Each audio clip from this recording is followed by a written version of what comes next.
Your wounds are wisdom, the hidden intelligence behind your flaws. Good morning, everyone. Thank you for being here today. I recently had the extraordinary privilege of interviewing Dr. Cynthia Mack, a revolutionary trauma researcher whose work has fundamentally transformed how we understand human behavior at its core. For over 2 decades, Dr. Mack has been meticulously documenting the intricate ways our past experiences shape our present actions, with particular focus on communities facing compounded stressors. Her pioneering research hasn't just filled academic journals, it has literally rewritten the narrative for thousands of people who once believed something was inherently wrong with them. What makes Dr. Mack's work so groundbreaking isn't just her brilliant insights into the neuroscience of trauma, is how she's created a framework that honors resilience rather than pathologizing pain. In a field that often reduces people to their diagnoses, she has insisted on seeing the full humanity behind every behavior pattern. Her work has given voice to those who've been silenced, dignity to those who've been dismissed, and hope to those who believed they were beyond healing. Today, I want to share with you what might be the most counterintuitive idea about human behavior you'll encounter this year. It's an idea that challenges everything we think we know about our choices, our habits, and even our deepest failures.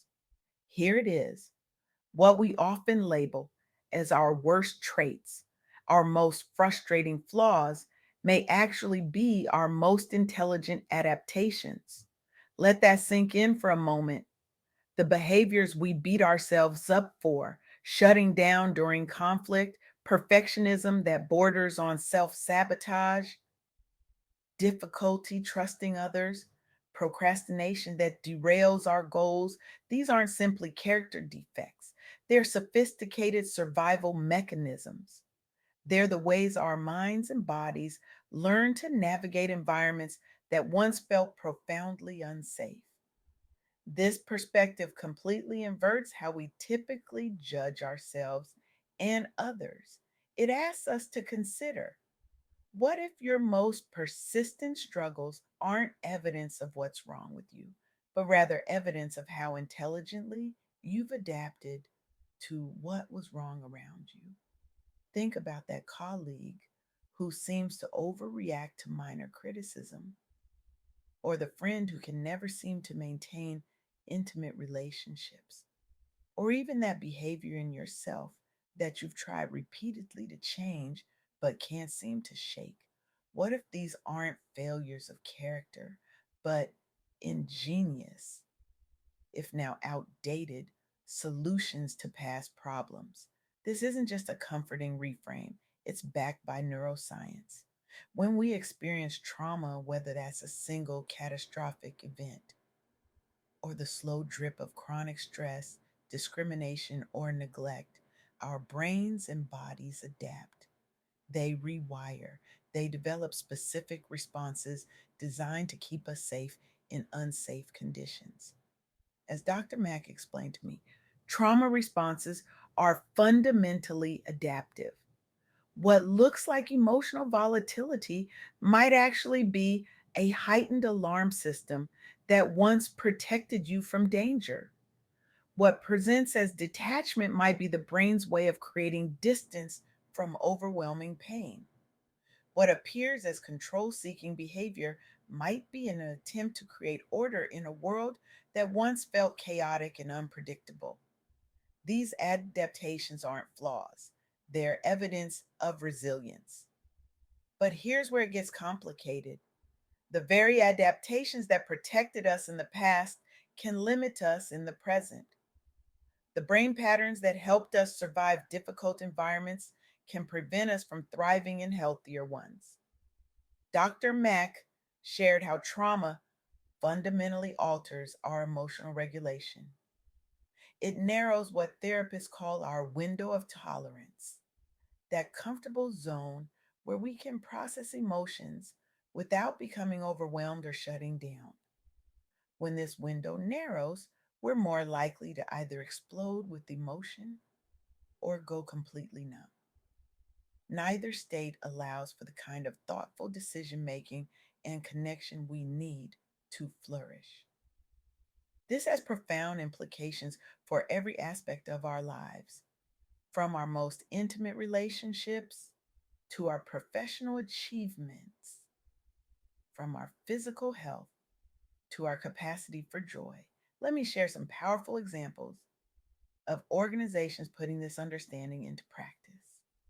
The Loveland Foundation, founded by Rachel Cargill, provides therapy support specifically for Black women who have experienced trauma. Many of these women face compounded stress from racial discrimination, gender bias, and generational trauma. The foundation offers free therapy sessions with culturally competent providers who understand these unique stressors. I spoke with Jasmine, a participant in their program.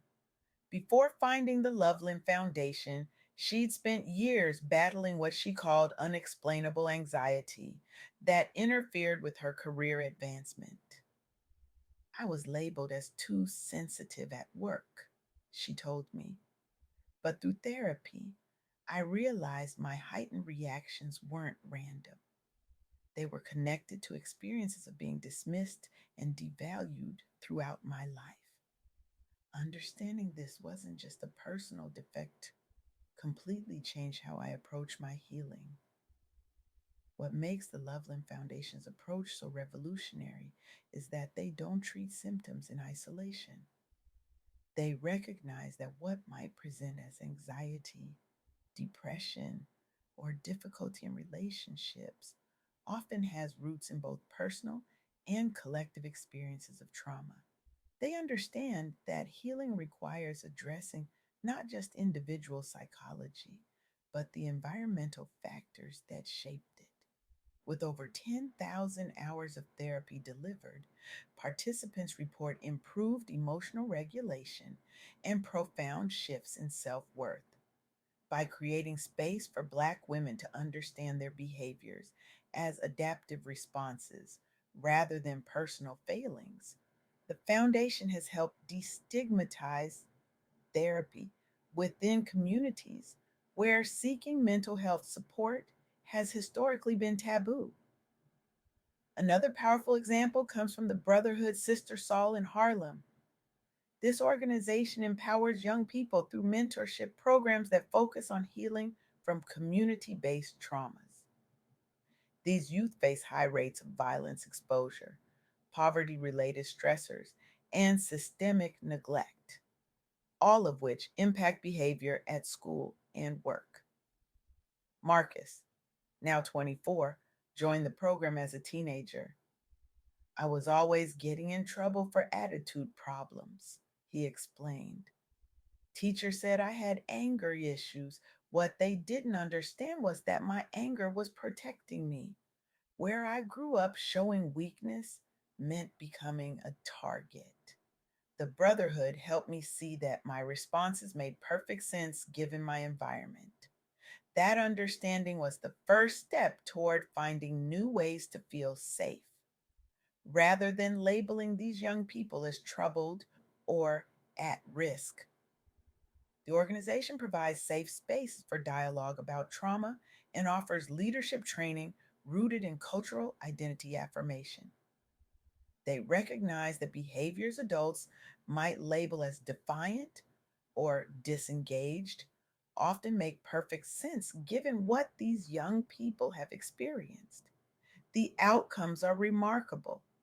Alumni report higher graduation rates over 90%, reduced involvement with the criminal justice system, and greater civic engagement.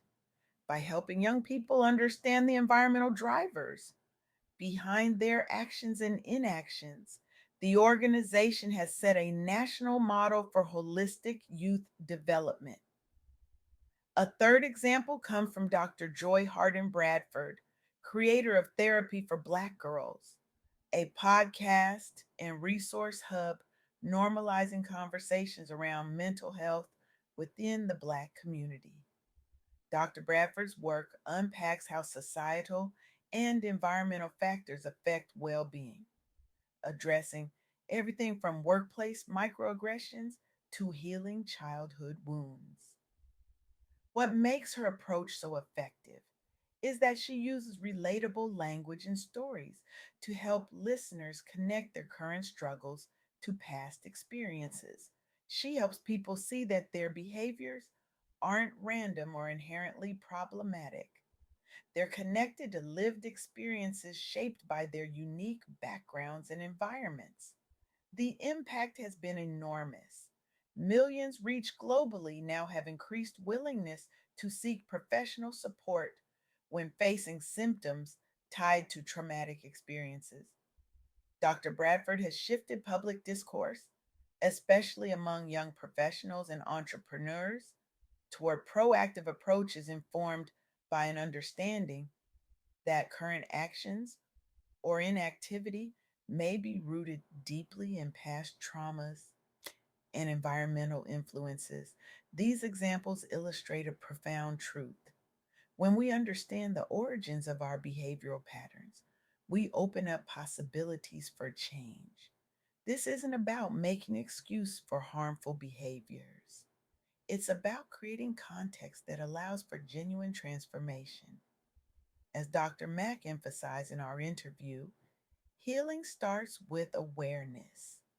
When you recognize your responses as protective strategies rather than intrinsic defects, you create space for new choices and real growth. This understanding invites us to approach ourselves and others with radical compassion. It asks us to look beneath the surface of behaviors that frustrate or confuse us and ask, what was this adaptation trying to protect? What need was it meeting? What story is it telling about what has been survived? Imagine how different our workplaces might be if managers approach employee struggles through this lens. Instead of labeling someone difficult or unmotivated, they might ask what environmental factors are triggering protective responses. They might create conditions that expand windows of tolerance rather than narrow them further. Imagine how different our intimate relationships might be if, instead of taking our partner's withdrawal or reactivity personally, we recognized it as an old survival pattern being activated. We might respond with curiosity rather than defensiveness. Imagine how different our relationship with ourselves might be if we approached our own most frustrating habits with this same compassion and curiosity. Instead of the endless cycle of self criticism and failed attempts at change, we might develop a gentler, more effective approach to personal growth. This perspective doesn't just change how we view ourselves and others, it changes how we approach healing and growth. It suggests that transformation doesn't come from forcing ourselves to just stop behaviors that serve protective functions. It comes from understanding those functions, honoring them, and gradually developing new responses that meet the same needs in healthier ways. So, where do we go from here? What do we do with this radical reframing of our flaws? I challenge you today to become an archaeologist of your own behaviors, to dig beneath the surface of the habits that frustrate you most, to ask, now, what's wrong with me? But what happened to me? Now, why can't I just get over this? But what was this protecting me from? I challenge you to extend this same curiosity to others, to the colleague whose reactions seem disproportionate, to the friend whose patterns puzzle you, to the family member whose behaviors trigger you, to ask not what's their problem, but what might they have survived. This isn't just an intellectual exercise, it's a revolutionary act of reclaiming your story, of honoring your body's wisdom, of recognizing that perhaps the very things you've been fighting against are evidence of your remarkable capacity to adapt and survive. As Dr. Mack told me, we cannot heal what we continue to judge and reject. Only when we bring compassionate awareness to our adaptations can we begin to update them. Your wounds are wisdom. Your scars are survival strategies. Your flaws are the fingerprints of your resilience. And in recognizing this truth lies not just the possibility of healing, but the profound opportunity to transform how we relate to ourselves and each other. Thank you